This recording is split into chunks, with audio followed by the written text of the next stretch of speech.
Yo, what's up, everybody? Jack here, coming back at you with another video. Um, just wanted to make something real quick on the Super Bowl and the NFL playoffs. Pretty exciting.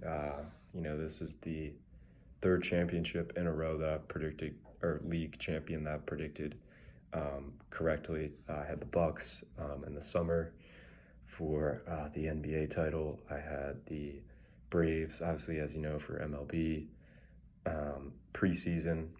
Um, this is a preseason prediction because I think in the playoffs I don't know who I had winning, but certainly wasn't the Braves. And then preseason, obviously, I had the Rams. So, I mean, that's awesome. I'm really thrilled about that. Was definitely rooting for the Bengals in this Super Bowl.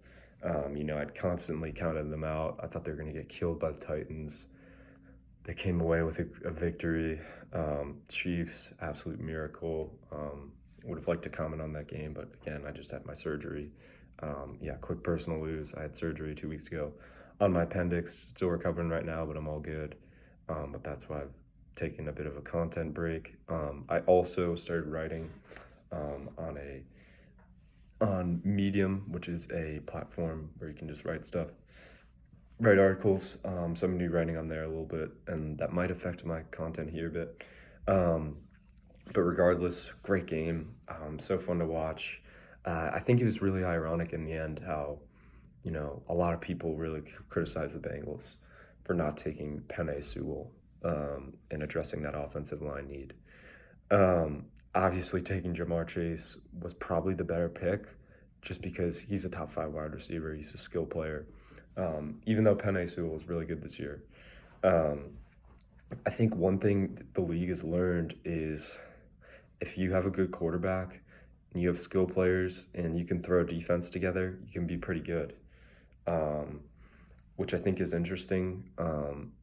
I think there's a lack of appreciation for skill players in some like big name and smart franchises, like the Patriots, for example. They haven't really had a number one wide receiver since Brady left, and that's affected them a lot. You need a playmaker. You need playmakers on offense to win. You can't get by with mediocrity for weapons, no matter how good your quarterback is. I think that's kind of a consensus idea that we can bring together as like NFL fans and analysts that maybe wasn't really known or true in the past. So I thought that was kind of interesting. Really happy for OBJ that he got a Super Bowl. He found the right team. He's getting his targets. It's gonna be really interesting. I think he's a free agent next year. But it's gonna be interesting to see how that whole. They're gonna have Cooper Kupp, Robert Woods, Odell Beckham, Van Jefferson, Higbee, like so many weapons on that team next year, which is just going to be so interesting to see. But, in the end, Burrow got sacked 19 times in the playoffs. So they got to address that offensive line somehow. And I'm interested to see how they do it because the Bengals, as we know, are a cookie cutter franchise. They don't spend a lot of money. They have 6 scouts. They're not huge in free agency, even though they really did well this year. Maybe they'll start investing more money into the team, which would be awesome because they did that with Trey Hendrickson. Obviously, that was a worthwhile acquisition, but really got to address that offensive line. Happy for the Rams. They've came up short, and this is what I picked them to win the Super Bowl because of Matt Stafford. Sean McVay finally came together with his personnel and front office and was like, look, Jared Goff, he's not good enough to win a Super Bowl. We got to get that elite quarterback. And they had to pay a premium for it. They gave up first rounders. They maybe even gave up a little too much for Stafford, but it doesn't matter because in the end they won a Super Bowl.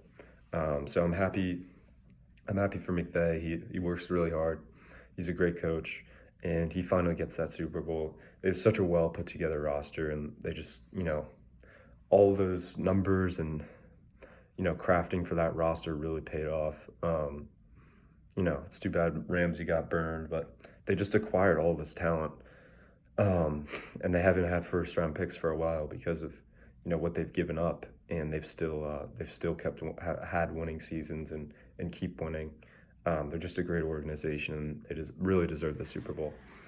So I'm happy for them. Um, as for the Bengals, man, I mean, I'm really impressed, but it's going to be hard for them to replicate what they did last year, just because that division is tough, dude. Um, it's four really good teams. I don't know how good the Steelers will be, but I think the Browns will be better next year. Same with the Ravens. And the Steelers need a quarterback, but four really good teams. Then you got to beat the Chiefs. So um, it's gonna. I don't know. We'll see. But it's definitely really interesting to see how the Bengals will do next year. Regardless, fun NFL season, really fun to follow. I can't believe Bengals almost won the Super Bowl, but I'm happy my prediction came through. I mean, it's not that big of a prediction either. I think the Rams were favored to win the I think the Rams were the favorite in the preseason to win after they got Stafford. Correct me if I'm wrong. Um, so no Brady also next year, which is going to be crazy. Congrats to him. Thanks for all the memories as a Patriots fan.